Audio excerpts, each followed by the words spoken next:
thought is that why are the farmers of only Punjab protesting? While Punjab is biggest producer of wheat, what about farmers of rest of India? Because farmers in many states, and we have seen those success stories, have welcomed the new laws. Can one set of people force the government to withdraw a national law even if it is for the larger good? Well, first of all, even if it is for the larger good itself is addressed. What is for the larger good? The farming laws are for the larger good. And if there are some farmers who have doubts about it, we can speak about it. So, rolling back of the farm law as a demand cannot be on the grounds of larger good. Larger good rests in the fact that farmers all over the country are coming out with clear anecdotal and experiential examples of how they stand to benefit. Didn't you come to know of that particular case of a Maharashtra farmer who, not getting paid in time, approached the district collector in Madhya Pradesh from where the trader was, who got paid because of the district collector ensured that the payment was done in time?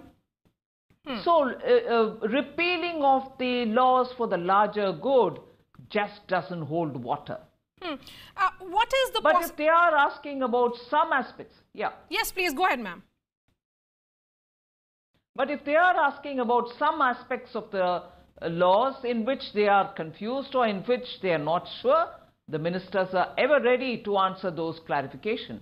Now, from the press meets of the ministers who have been engaged in this negotiation, whether it is Narendra Singh Tomarji or Piyushji, it's very clear that the representatives who are attending the negotiations on behalf of the farmers are not putting their finger on those specific issues which are causing concern for them.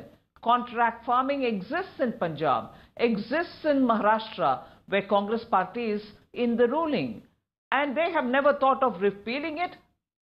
Whereas when it is part of a central law, there is so much of confusion about it. It is already existing in Punjab and in Haryana and in Maharashtra and in Gujarat and in Karnataka. So contract farming is not one thing for somebody and one other thing for the central law. Yes, and what is the possible solution? And as regards the prices? To current stalemate, ma'am, because some experts are saying let Punjab decide its own destiny, leave it to the state government entirely. Is that possible? It has also been proposed that the government should completely withdraw free power and other subsidies and in turn put more money directly in poorest farmers' accounts. See, these are solutions which people can come up with. These are solutions which people can come up with because they're not at the negotiating table. And even with Prime Minister Modi and the government of the day in Delhi ready to sit and talk, talking is not happening, whereas protests are continuing even as talking is happening, which itself in principle, if you look at it, defies the principle of goodwill, where if you're starting to talk, please engage in the talk. And if you think that the government is not responding, and in this case responding also in written, the government is on its own given a written reply.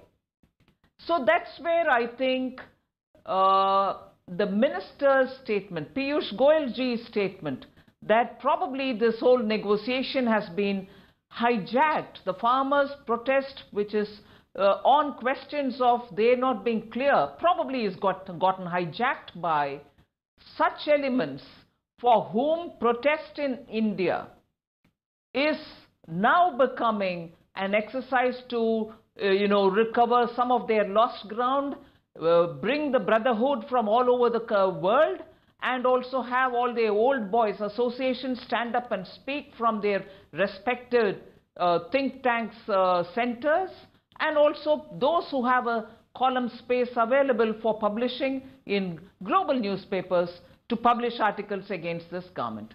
Sum and substance of what I want to say here, Maria, it looks as if these are all windows of opportunity for those disgruntled elements which are hijacking every protest to destabilize this government.